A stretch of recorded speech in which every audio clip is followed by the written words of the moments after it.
So, no matter how hard you push your bench press, is your 1 rep max struggling to budge? You've tried to add weight, sets, and accessories, but nothing seems to work. It's demoralizing. I get it. But here's the good news. Plateaus aren't permanent. Most of the time, they're just a sign that something in your training needs to be adjusted to the right direction. And once you know where to look and make the right decision, you can break through the ceiling. So in this video, let's actually break through some really common reasons why you might be stuck and more importantly, how to fix it. Now, if you're new here, my name is Newman Chung and I've been coaching powerlifting for over 13 years. Now, before you figure out where to go, you need to figure out where you are. Now, the first step is getting clarity on where you are on the dose response curve. Now, if you don't know what a dose response curve is, it's basically a relationship between how much you do and what happens to your performance afterwards. So if you try to imagine a bell curve going this way, if you go too far on the left side, basically if you do too little, you're going to detrain. If you go too far on the other side, you're going to overtrain. And so somewhere in between the middle is a Goldilocks zone where you are able to actually create positive effects on strength adaptations. Conceptually, if we imagine a range of training doses, you can plateau for two reasons. You're either stuck at the maintenance dose or you've pushed all the way to your maximal recoverable dose. Either way, you're just recovering back to baseline. That's why it's important to assess where you are, because the practical implications could require completely opposite strategies. If you're barely maintaining your current strength levels, there's an opportunity to raise your volume or intensity. If you're only able to recover back to baseline, then the correct strategy would be to reduce how much you are doing to allow fatigue to dissipate. So how do you know if you are doing too much? You can generally tell that you're doing too much because your muscle groups can often feel fatigued or under-recovered. Major red flags can include if you feel like you're starting to strain your pecs or your delts, or pain in your shoulders or your elbows. These are likely going to be symptoms of chronic soft tissue injury, including tendonitis. How to know if you're doing too little? Well, you can tell when you're doing too little if training doesn't exactly feel hard, but the weights just feel quite heavy. So you generally won't be feeling overuse symptoms that you might get if you're overreaching or overtraining. But the important thing is that sometimes when you plateau, you might not even get any of these signs at all. So how do you get more clarity? Well, there are a couple ways to get more clues as to whether you're doing too much or not enough. The first way is to compare what you've previously did when you did last make good progress. So key things that you want to look out for include total reps, average intensity, and peak intensity to see if there are any sort of obvious differences. You may also want to take into account the volume done on all of the chest and tricep muscle groups as well, including your accessories. For these, you also want to look at total reps and total sets to get an idea. Now, if you found yourself doing considerably more in one or more of the training variables, then it's likely that you're reaching your maximal recoverable dose. There are some other factors to take into account as well, including age, lifestyle, and nutrition. Another major consideration is the relative change in body weight too. Now, if you're relatively less experienced, you may need to consider going up in a weight class. Now, if you want to find out more about which direction you need to go to, check out my video in the description box below where I break down how tall some lifters are in certain weight classes at the elite level. The other way to get more clarity is to actually create more data points. Now, by data points, I mean make a decision to create more confidence on where you are on that dose response curve. An example of a way you could do this is to take one of the non-primary days, assuming that you bench more than once a week, and drive the intensity up considerably and see how that affects you on your subsequent days. If this leads to loss in strength performance and you definitely feel more fatigued, then you know you have likely passed your maximal recoverable dose. If, however, you find that things are not too different or if anything, mildly stronger in the subsequent sessions, you may find that you were not training hard enough. Here's another thing to consider. Outside of simply doing too much or too little, there are some common reasons as to why your bench press may be plateauing outside of just training dose. So one problem may include changing technique too frequently. Consistency is critical. Even if your technique isn't perfect, it needs to be stable. Now, if your technique is breaking down due to fatigue, that's a red flag that your training dose may be too high. You're compensating in your movement just to be able to finish reps. Another common thing that I see people do is they constantly try to make tweaks in their technique in order to try and cheat code their way out of faster progress. But an important lesson you need to understand is that you shouldn't let impatience drive you to make constant tweaks all the time. And here's the reason. Every time you change your technique, it may look like the same exercise on paper, but biomechanically speaking, you're essentially doing a different exercise. It's like comparing a chin-up to a pull-up. They sound similar, but they're not the same, and your performance in each of them are going to be different. So different movements will have slightly different optimal dose response curves. So another problem that I also see is the fact that actually you're just getting older.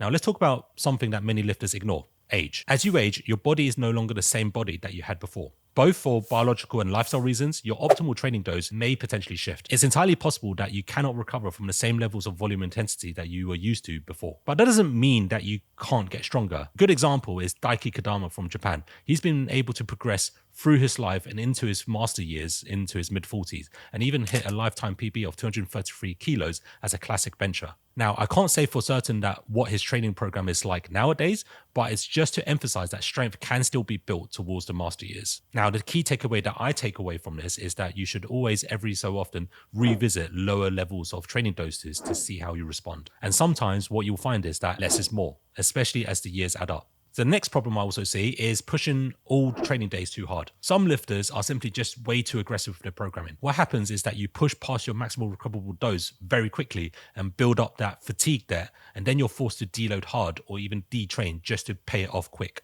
And when you repeat the same cycle over and over again and you'll wonder why you're stuck. Here's an analogy that I like to use. Your training days are very much like ingredients in baking a cake. Don't have to max out every ingredient to make a bigger cake. Now, physiologically speaking, the effect of a single training stimulus doesn't vanish just by the next session. Especially if you're someone who benches multiple times a week, there is a longer term decaying effect. The stimulus on one session impacts the next, but it also impacts the next one after that as well. But the effect gets smaller as the further forward you go. These are the residual training effects and the exponential decay of stimulus influence over time. Now, what this means in practice is that you don't need progression on all days to feel progression going into any particular training session. And the takeaway I want you to have from this is that progression is driven by the sum of stimuli from the last several sessions, not just the last one.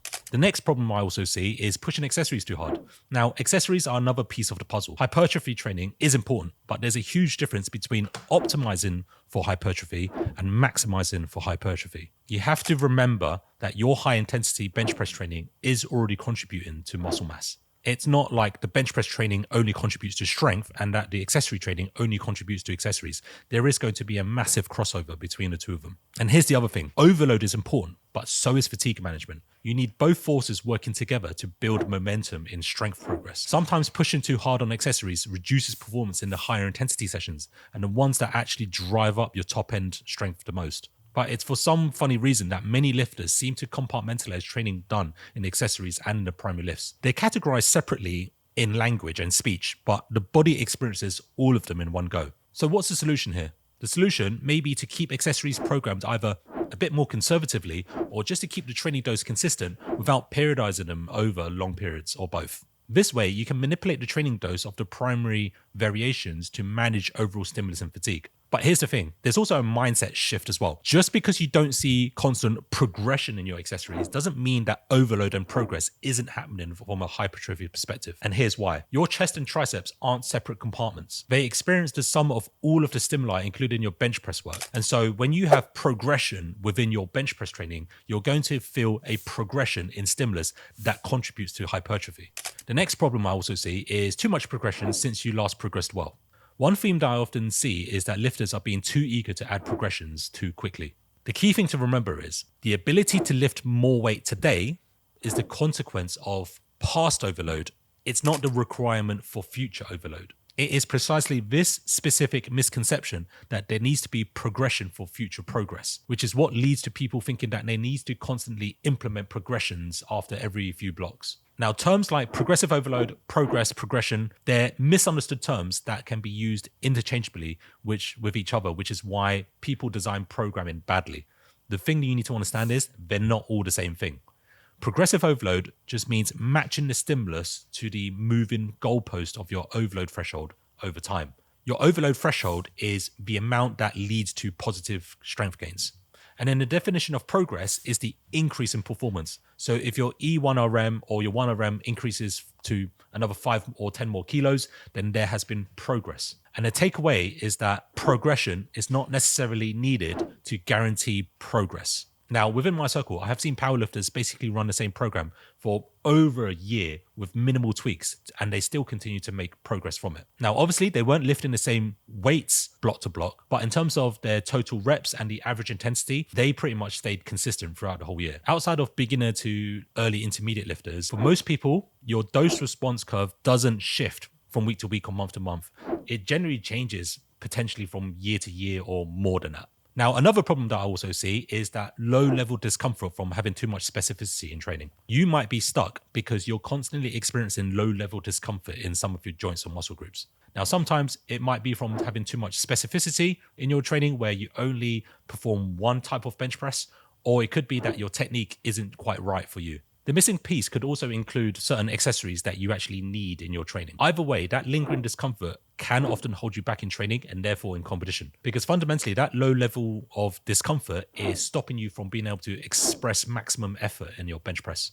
This is where the reach and beta paradox comes into play. Now, this paradox basically states that people sometimes recover faster from big problems than from small ones. If it's mildly bad, you just tolerate it and you let it drag you along. If it's really bad, you're forced to act and change your circumstances. So in some cases, worse is better because it pushes you to reconsider your situation. But if the discomfort is low enough, you don't actually adjust things at all. That means that if the discomfort is holding you back, you may need to actually take action and shake things up a bit more.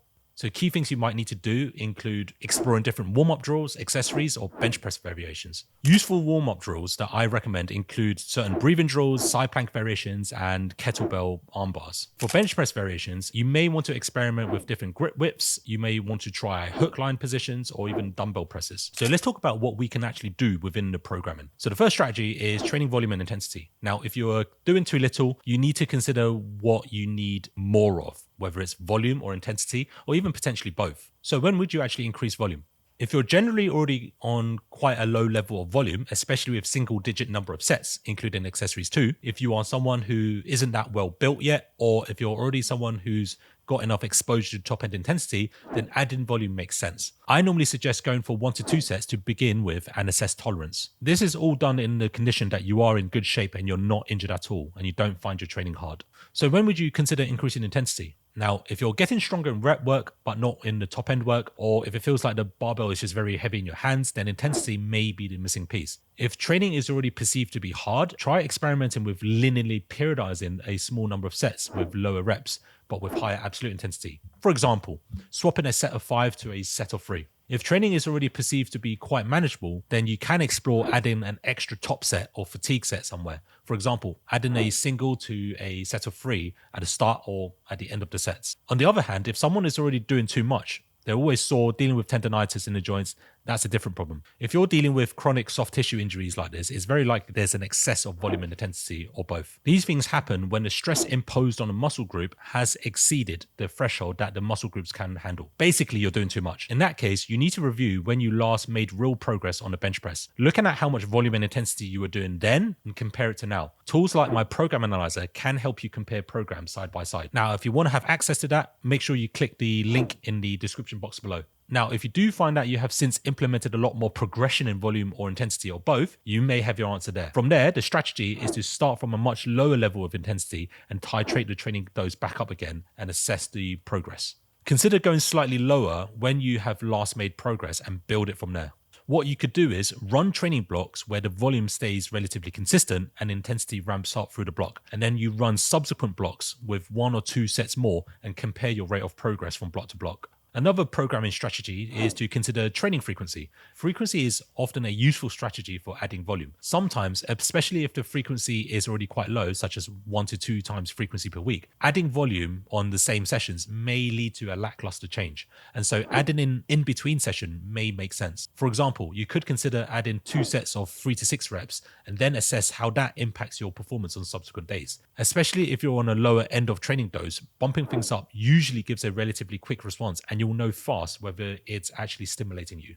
Now, the third strategy would be linear periodization. So this is a situation where you are often stronger in rep work, but not necessarily in top end intensity work. Sometimes the problem isn't volume or frequency. It's that you're just strong in doing reps, but not at the top end. That usually points towards insufficient top end intensity exposure, rather than just simply adding more sets and more volume. You could consider periodizing some of your working sets. For example, that might look like going from 4 sets of 6 to 4 sets of 4, or going from 4 sets of 6 to a mix of a top set of 3 followed by 3 sets of 6. These small shifts in rep scheme can unlock that top end strength. This is simply the application of linear periodization. Now, if you want some ideas for rewriting your bench press training, you can come join my community, link in the description box below, where you can access a library of training programs, including programs that have been used by international competitors. So I hope you guys found this video useful. And as always, click like, subscribe, and I'll see you guys on the next one.